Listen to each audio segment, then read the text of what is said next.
At ICCU, to make a difference, it takes just one connection. A friendly face, an open ear, a helping hand. And then something amazing happens. We find out that we're better together. This is what Idaho Central does in our communities every day. We help our members with the small things and big dreams. This is what believing in you is all about. Idaho Central Credit Union, looking after your daily balance. It may have been a new job or starting a new business. Maybe you were looking for a better place to raise a family. It's possible you were returning home to the place you love, to Idaho. Whatever your reason for coming, 40 years or 4 months ago, Lithia Ford of Boise wants you to know you're welcome here. Lithia Ford of Boise, where Ford begins in Idaho. When it comes to concrete, we've got you covered. Rowpaint.com offers custom concrete coating services for your garage, business, warehouse, and more. And we do it in one day. We are your complete concrete coatings solution.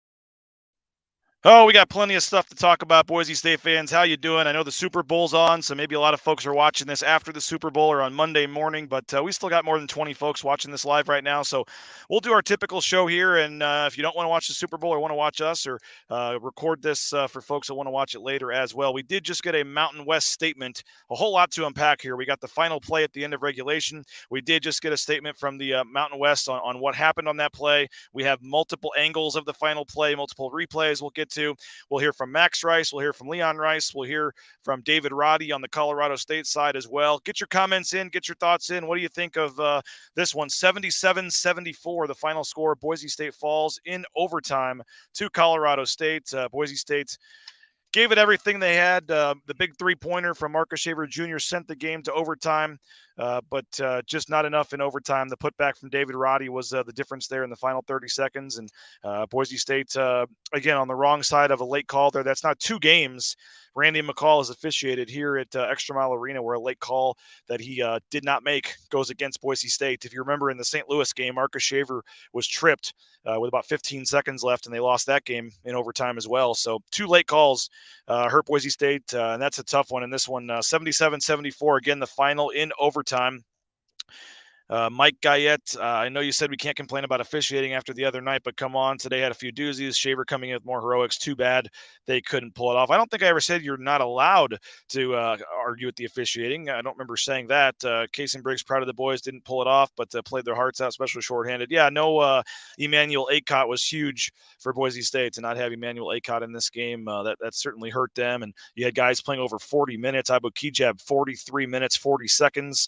Mladen Armouche, 42 minutes. Max Rice, 41 minutes and 18 seconds. So they really, relied on some guys. Tyson Degenhart, 37 minutes. Marcus Shaver, 39 minutes and 49 seconds. So all five of the starters play at least 37 minutes in this game. Just crazy. And again, Boise State unable to pull it off in overtime. Well, appreciate that. They're recording the Super Bowl just so they can watch this. How about that? Appreciate that, Patsy and Peter Olson. That's nice of you guys to say. And I know a lot of folks are probably going to be watching this after the game or tomorrow. And we got plenty to get to. Let's get right to the final play. Here is the final play. 8 seconds left. Boise State is on defense after the three-pointer from Marcus Shaver Jr. ties the game. Here's the play. Ball stripped. Abu Kijab. And there's no whistle. There's no whistle. And again, I don't realize what's going on here because, again, here should have been a foul, clearly a foul. You see it a couple times there. There's contact. That's a foul any second of the game ever. That's a foul. Here it is in slow motion. There's clearly contact on the shoulder, but Abu Kigab keeps driving and then keeps going. And then, again, the ball comes off of his, I thought they were going to call it traveling on him there because, again, nobody knows what's going on. They're saying, whose ball is it? This was just a cluster, just an absolute cluster. We do have a statement that I guess we can get to from the Mountain West Conference. It was a pool statement, which can be attributed to John Higgins, the lead referee, saying, quote, Randy McCall thought Abu Kigab went out of bounds and blew his whistle. By rule, with less than 2 minutes remaining, I called for a review. It was determined that Kigab did not go out of bounds. At that point, it becomes an inadvertent whistle. Now, he is saying that Randy McCall thought Abu Kigab went out of bounds. I guess, first of all, there's a clear foul they didn't call to start with, and we'll watch the play again here. So there clearly was a foul that they didn't call. And then I don't know, if you thought he went out of bounds, why didn't you call that he went out of bounds? Or why are you not pointing? If you thought he went out of bounds, then I don't know. If you think he goes out of bounds, you call it, and you can't. There's nothing you can do about that. So I thought they were going to call it travel, to be honest with you, because he has the ball there and he keeps going.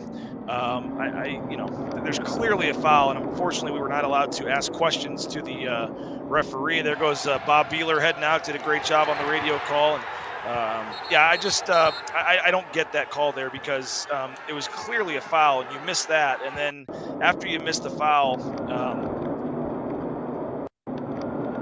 oh man, it's worse every time you watch it, how obvious of a foul that is. And they don't call it there, and then somehow, okay, so then they're saying it's 1.6 was the inadvertent whistle. Okay, so there's no way he's going out of bounds until right about here. The whistle comes with 0.1 second left. Listen.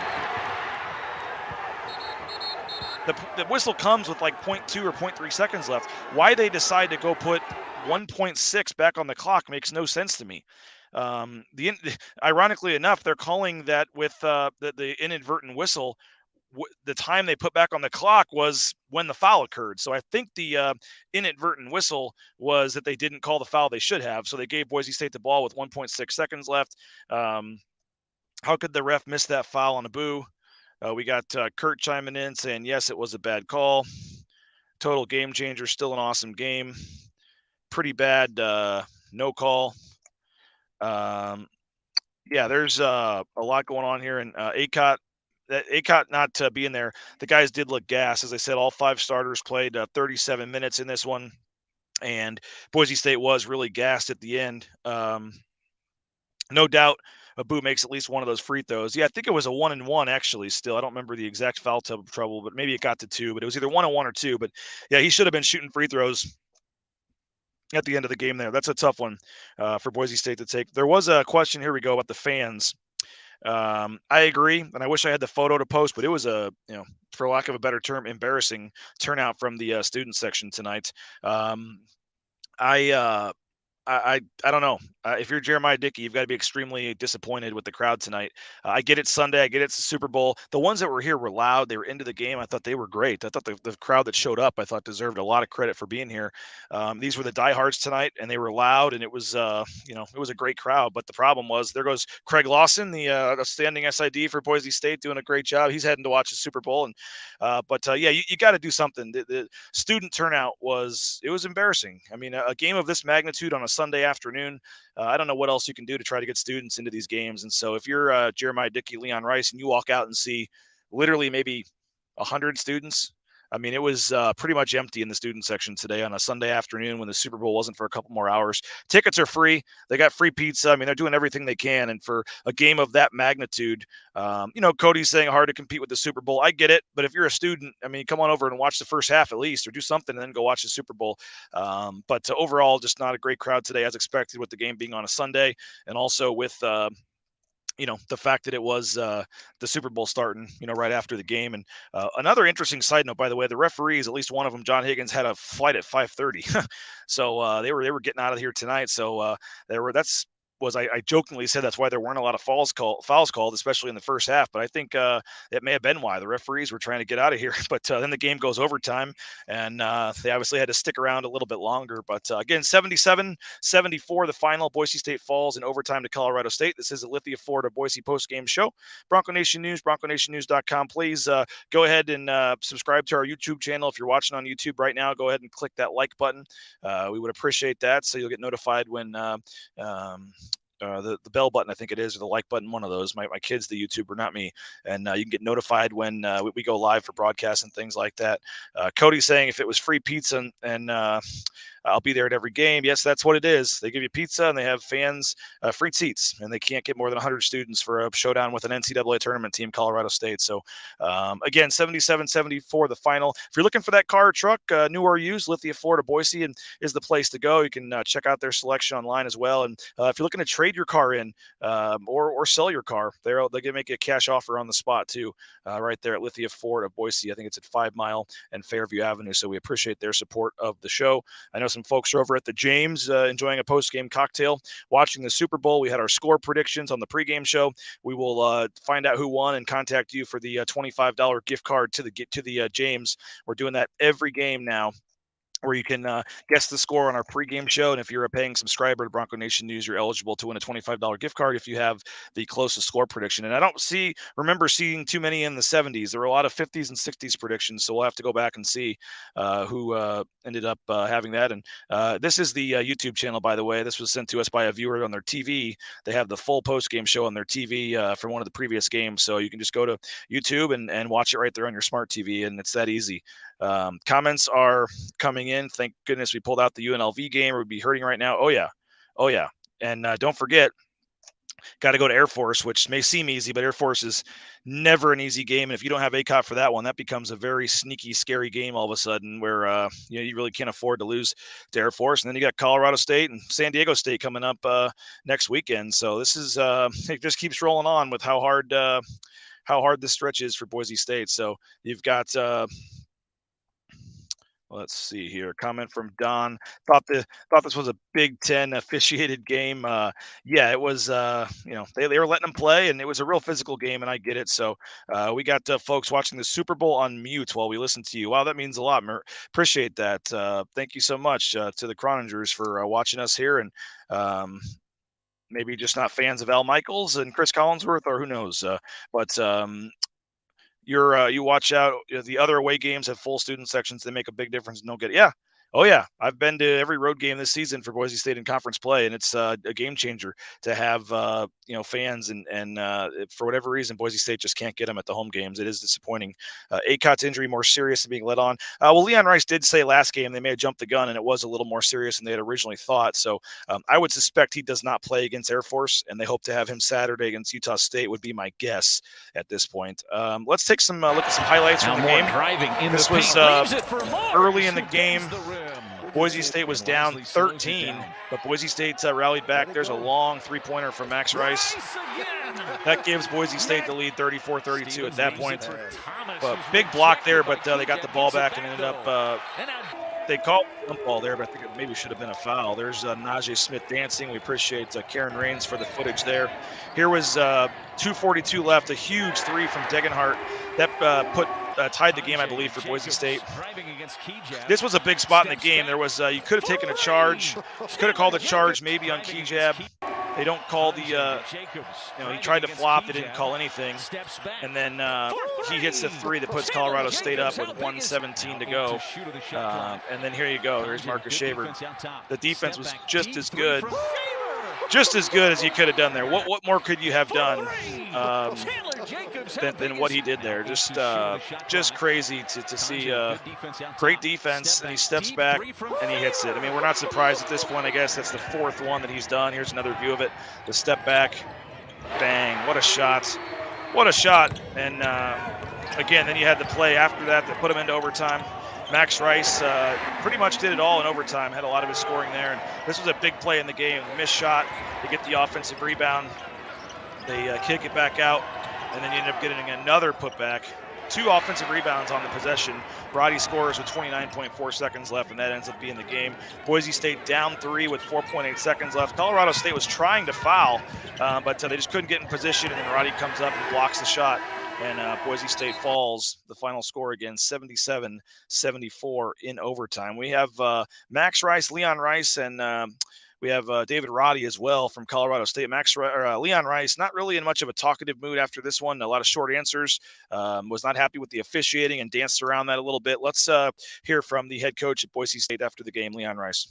Well, Leon, obviously that was a high-level game, and your guys gave it everything they had tonight. Somebody had to lose that one. What are just the emotions like coming out on the losing end of that? Yeah, it's a tough one. We've won all those close games, and we were in a position to win it. And if one or 2 things go our way, then we probably do. I guess I'll just get right to it. What was your thoughts on the end of regulation and how that played out? Hey, what are you talking about? With just a whistle and not knowing whose ball it was and what was going on, and if there was should have been a foul, and just that way the last couple seconds played out.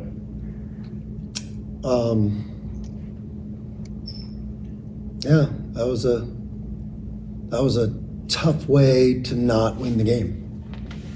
Is what I'll say. What kind of explanation did you get for everything? None. Khalil, Marcus, seems like Khalil Shakir to me, just because he does so many things that you're like, how did he do that? To make another 3-pointer tonight in the fashion that he did, are you amazed as a coach watching him sometimes? Yeah, I'm not surprised, but it's pretty special. But I'll say this about our guys. I'm just so proud of them. I mean, they all played almost 40 plus minutes, and they just gave everything they had. And have it come down to weird circumstance like that's kind of leaves a sour taste in your mouth.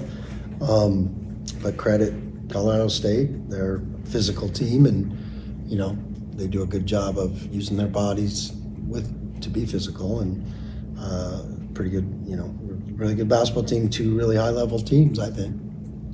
I don't mean to pry on them, but the end of regulation there, like, what's the communication like? Because it seemed like it went, whatever the call was, it went like 3 different ways, and nobody really knew after they finally did make the call. So what's the communication like for you guys? There's nothing I can say about it. Obviously, you knew coming in. I mean, the game played out as advertised. 2 great teams, and back and forth and runs, and just the game in general, I guess. Just to lose like that, but just 2 teams that clearly showed their NCAA tournament quality teams tonight. Right. I agree. Number 12, he started off the game with a 3-pointer. How did that change his confidence tonight and help him perform? I don't think it changed his confidence. He's a confident kid, and his teammates had a lot of faith in him and know he can shoot, and they want him to shoot. And I thought he was appropriately aggressive, and we needed that. And he had 17 and 8, 2 assists. I mean,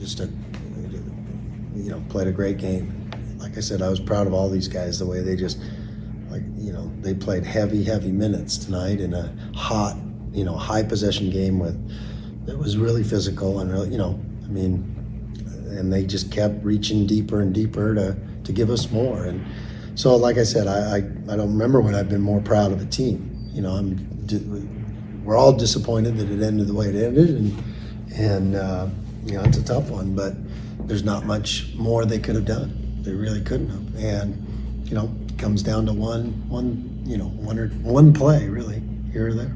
What makes you so proud of them, after and they played, that? I didn't have any bench really, or not our usual rotation and that kind of thing. And, those guys play a lot of guys, and our guys just kept battling with them all night.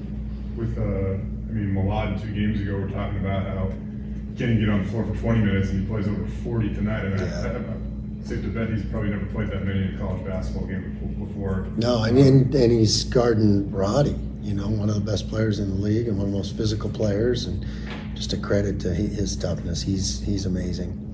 And those 2 did good battle tonight, and like I said, 2 great teams, I think. If you don't think, so it doesn't make you an NCAA tournament team, or make the loser is not one just because somebody has to lose. I mean, that's 2 good teams, and 2 of the highest level teams around, I think.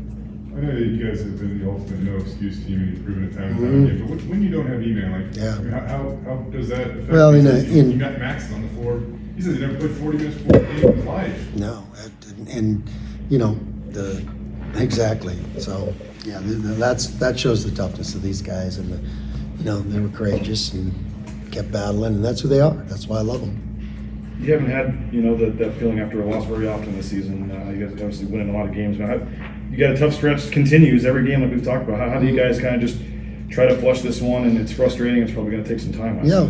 It's you don't get over this one very quickly because you know, it was a weird one. But these guys are tough. They'll bounce back. We'll make sure of it. Well, there he is, Boise State coach Leon Rice. Again, not too talkative after this one. Disappointed, and obviously so, as Boise State falls 77-74 in overtime to Colorado State. I'm sending out a tweet here for folks that want to join.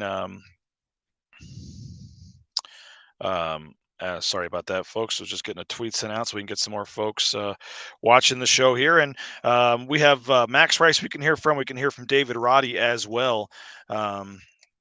We've got, how about some comments coming in? How about the job Moosh did on Rowdy? I thought that was, he did a great job. I thought he did, you know, what he could, but it was obviously a tough situation. You're down, you know, here comes Joe Nickel, Boise State heading out, folks. Best in the business right there. And appreciate his help getting the interviews done. He was the statement from the Mountain West and on short notice. So always appreciate the sports information department and helping out everybody.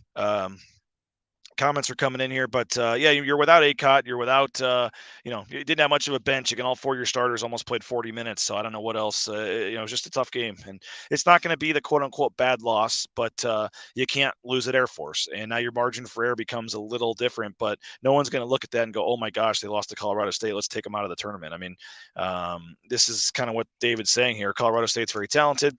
Could have won, get better ACOT, build off this, still owe to win after the Webb robbery in Fort Collins years ago. Yeah, that was David Hall, Vern Harris on that crew. That was a missed call. Great effort. So proud of all the players and coaches. Is it a commuter campus? Yeah, that's probably part of it. Amy chiming in. Not sure Coach utilized his team like he should have. Not sure what you mean there, Amy. Feel free to comment back in. You know, you had 8.5 minutes from Najee Smith. You had 10 minutes from Pavle Kuzmanovic. Lucas Milner played 2 minutes and 34 seconds. And other than that, again, 37 minutes for Tyson Degenhart, 44 minutes Abu Kijab, 42 minutes Marcus Shaver. Milad Narmouche.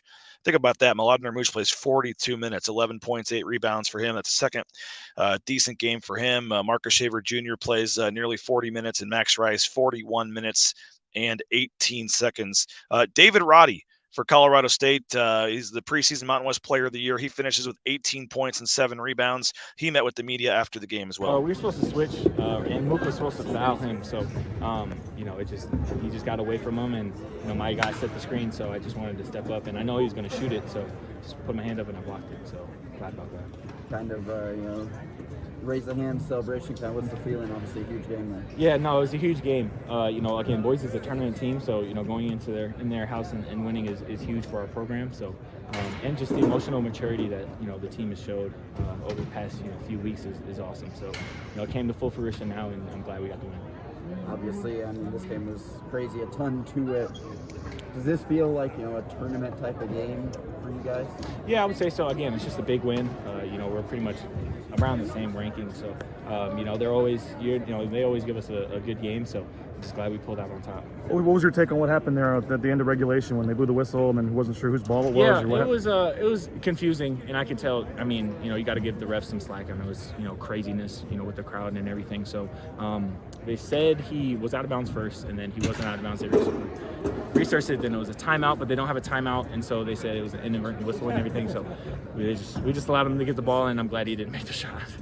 I mean, how much that goes to, like you said, the emotional maturity that you guys have shown to, I mean, crazy sequence like that, and then just through your game, I mean, they keep in three, just throughout. Yeah, just, having a strong foundation and understanding, calls can change, especially late in the game. So the more they review it, the more they change it. So, I'm just super glad, that we stick to it and, got the win. Shaver's done that a lot this year, hitting those threes at the end. I mean, you guys probably knew he was going to be the guy, and could you have done much better defensively when he hit that three there? Yeah, no, he was at the logo. So, he said, I mean, this is his 4th one of this season, so we kind of expected it to go in.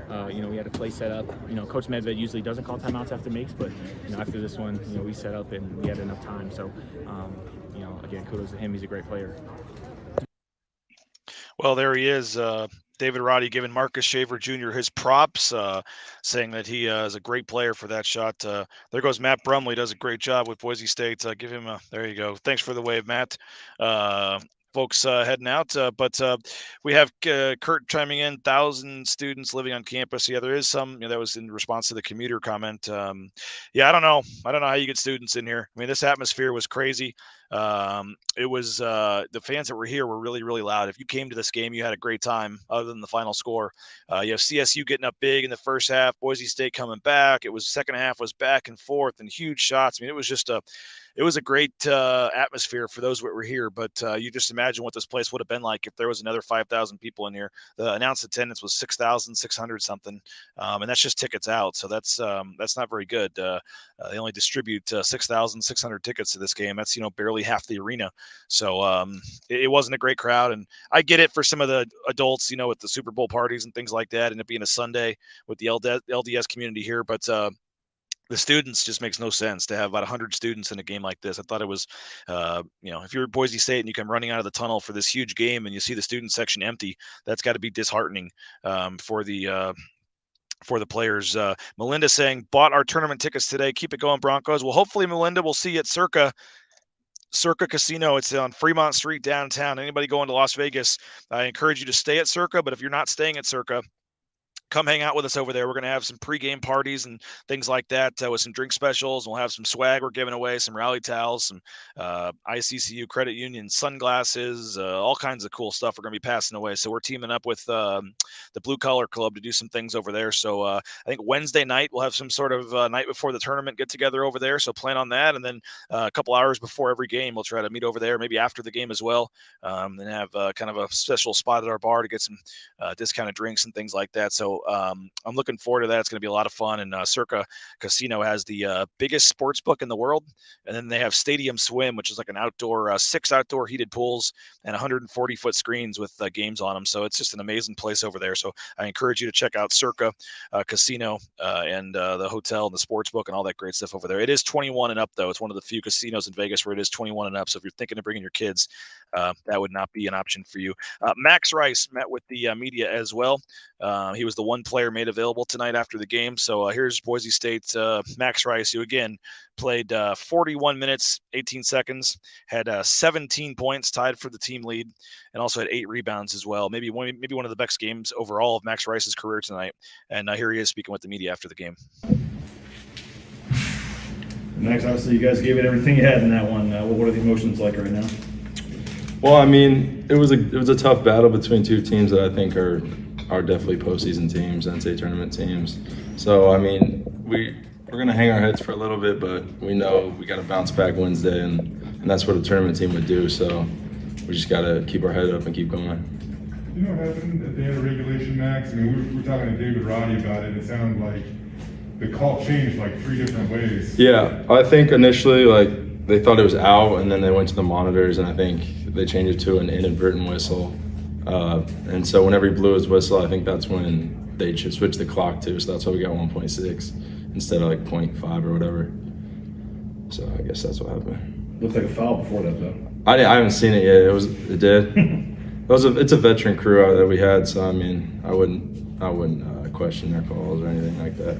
What was it like just playing in a game like that? The runs and back and forth and the crowd, and it was just it had a high level, you know. Yeah, well, first of all, I appreciate everyone who came out tonight just because it's obviously Super Bowl Sunday. It seemed like a pretty good crowd tonight. They were pretty loud and engaged, so it was fun, and I think it was a really good game, back and forth game. So making your first 3-point attempt, how does that change your confidence and help you carry through in the game? Yeah, my goal of the day was to get the first one to fall and then just kind of play off that rhythm. And when my first one went down, I just kind of felt a big boost of confidence from pretty much the rest of the game. There was a couple in the second half that I could have knocked down, but can't get those ones back. Just got to keep going. I don't know exactly, but I think 3 or 4 of you guys logged over 40 minutes tonight, and whoever didn't was darn near close to the started. I mean, how taxing was that? How much did you guys leave whatever you had in the tank out there? Well, I mean, it was pretty taxing, but when you just play as a team like that, you really want to win, so you just got to fight through the fatigue. We're a little shorthanded, obviously, without E-Man, so we kind of had to step up and just, I think the starting five played most of the second half, so. But we're good. We just had to pull that one out. It was tough one, tough loss. I know that you guys have been so no excuse all year long, but what does not having E-Man mean? I mean, not only is he a great defender, but I mean, you have to play with 40 minutes when a guy like him isn't available. Well, yeah, E-Man does more than just make shots, too. He's a leader for us out there. He's a veteran. He's been in college like 4 or 5 years. So it's a big loss to not have E-Man, but at the end of the day, we had to step up and do our best to get that done. So that's on us. I think I would like to make the comparison of Marcus Shaver Jr. is the Khalil Shakir of the Boise State basketball team. I mean, Khalil used to catch things that you're like, how does he do that? And then to see Marcus keep making those shots in such clutch moments, what's your reaction as a teammate? Yeah, I mean, it's pretty unreal just seeing him hit all those shots. As a teammate, I would just get him the ball down the stretch, obviously. Teams are just going to start trying to take that away, so we've got to be ready. But he's pretty much hit every single clutch shot down the stretch, so it's nice to have a teammate like that. Well, there's Max Rice speaking after the game as well. And if you're just joining us, we can go back and show the final play again. Here's the final play, the controversial play that's going to continue to be controversial. It's at the end of regulation, 8.3 seconds left. Boise State inbounds the ball, and great job to strip the ball there. There's no call, and then again, there's so much wrong with this because as you're watching the play here, the statement from the official, John Higgins, says that Randy McCall thought Abu Kigab went out of bounds. Okay, if he thought he went out of bounds, why did he not blow the whistle till there was 0.1 seconds left? And if he thought he went out of bounds and blew the whistle with 0.1 second left, why are they putting 1.6 back on the clock? I don't get how somehow Boise State gets 1.6 seconds out of that, because you're either I'm still trying to figure out what happens here. Okay, so the contact happens with 1.6 seconds left. So to me, that what this all comes down to is the referees realizing they should have called a foul.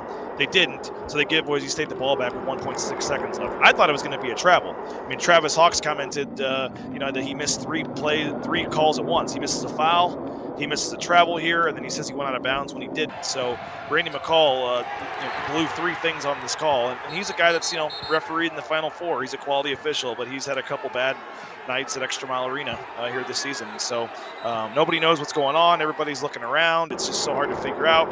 And again, there's clearly contact. Should have been a foul. Now again, the foul happens with about 1.6 or so. So they said they put 1.6 on the clock, but again, so right now is when they put on the clock. So if he thought he went out of bounds, he's clearly not out of bounds there. I don't know if I take my graphic off the screen if we can see that or not. I don't think we can, see when he goes out of bounds. Let's play it a little bit more if we can. So he's clearly not out of bounds yet. You can't see it there. But again, I just don't get the explanation, because if they're saying they thought he went out of bounds, then he blew the whistle. So the whistle was blown with 0.1 or whatever seconds was left. Let's listen to it. I guess we'll have to wait till the full one plays for the whistle. But if they're going to blow the whistle with 0.1, thinking that's when he went out of bounds, why was 1.6 put back on the clock?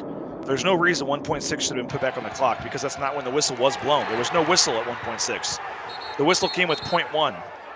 He blew the whistle with 0.1 seconds left. So if he thought he went out of bounds, put 1.1 seconds back on the clock. Why are you adjusting the clock back to 1.6? That makes no sense to me.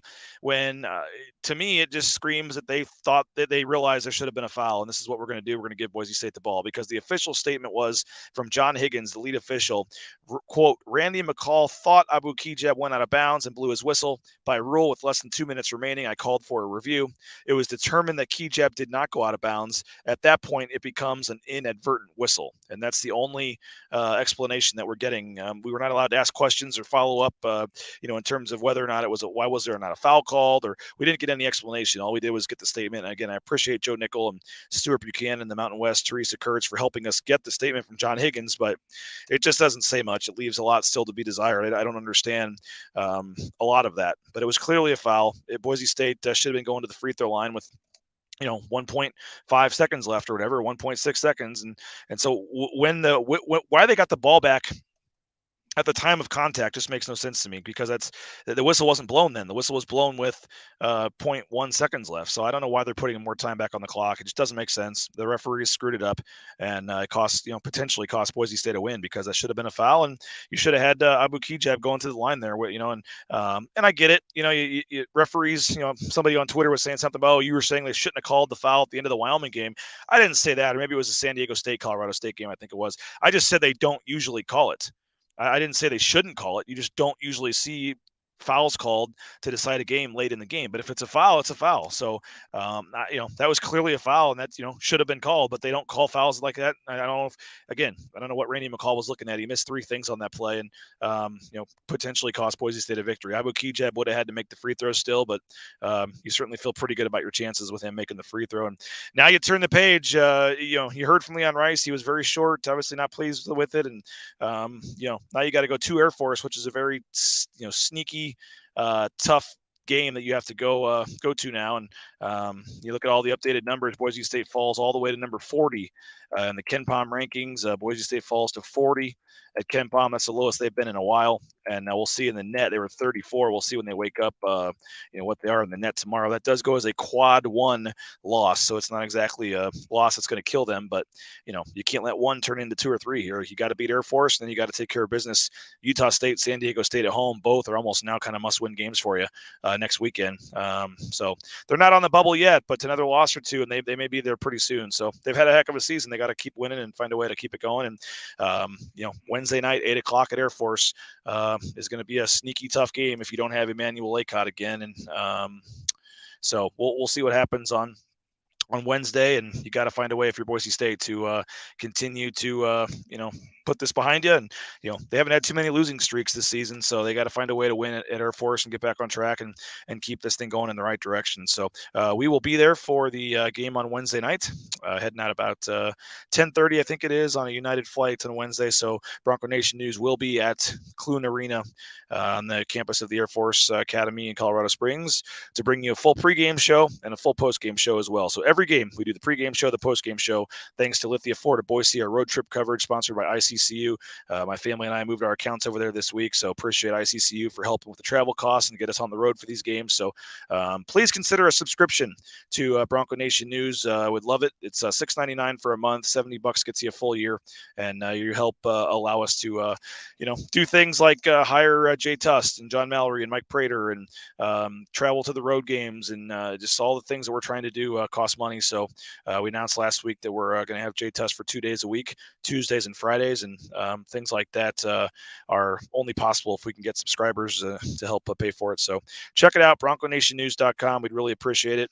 Appreciate it, Rob, for saying that. Great work. Brent Chapman saying subscribe to BNN, go Broncos. Brent was the winner of the very first game of the $25 gift card to the James, and we'll be sending that to him. And I got to go back and see who was closest on this one. Nobody picked Colorado State to win, which I said before the game I thought was maybe a bad omen. So we'll have to wait and see who had the closest, and we'll give that out. But Monday morning, tomorrow morning, 9 a.m., John Mallory will break down this game with me, and we'll see if he's still hungover from the Super Bowl. Tough one for Boise State, but again, not a lot of time. You got to turn the page. You got a big week coming up at Air Force Wednesday, and then Saturday at home at 4:00 against Utah State. And if they beat Air Force and it's not a sellout on Saturday against Utah State, then I don't know. But based on what we saw today, I don't know if they're going to get close to a sellout this year. So tough loss for Boise State, 77-74 in overtime to Colorado State. Broncos fall to 19-6 overall, and down into second place in the Mountain West. Second place would play at 6 p.m. Somebody had asked me when second place plays down in Vegas. It'd be the 6 p.m. game on Thursday, 7 p.m. Mountain Time, 6 p.m. Pacific, if they were in the 2-7 matchup Thursday night. But still a long way to go before we get to that, and a lot of things can happen. A lot of things can change. Boise State now 1 game behind Wyoming, and only one game up on Colorado State, who they still have to play again. So a lot of shuffling still be done in the standings. Boise State, needs to get back on track Wednesday at Air Force. And like I said, Bronco Nation News will be there. So we will check in with you Monday with John Mallory. We got Tuesdays with Tuss coming as well at 9 a.m. So every morning at 9 a.m. now, every day, Monday through Friday, 9 a.m., Bronco Nation News Live. We'll be talking Boise State sports. So download the podcast if you want to listen to those, the iTunes, Spotify, and Amazon Music. We put all of our shows on podcasts as well. And then the video, again, is live on social media at 9 a.m. every weekday, and the archive shows are available at bronconationnews.com as well. So, Eric, always thank you for watching and commenting. Appreciate you as well. Been a lot of fun. So, appreciate everybody for chiming in. I know a lot of people are probably watching this after the Super Bowl or on Monday, but for the 30 or so of you that watched live, appreciate you, and thank you for muting the Super Bowl or pausing it, which some of you said you're doing to watch this show. So that means a lot and appreciate it, especially after a loss for Boise State. So appreciate everybody checking us out. We'll talk to you with John Mallory Monday at 9 a.m. And then we'll be back for our next live show for basketball games, the pregame show, the Lithia Florida pregame show, Lithia Florida Boise pregame show, coming to you about 7:30 on Wednesday night from Clune Arena on the campus of the Air Force Academy. So again, appreciate everybody for checking us out. Sorry about the loss, Boise State fans, but long season left and still a lot of chances for them to get some big wins and get to where they want to be. So we will talk to you later. Bronco Nation News, bronconationnews.com.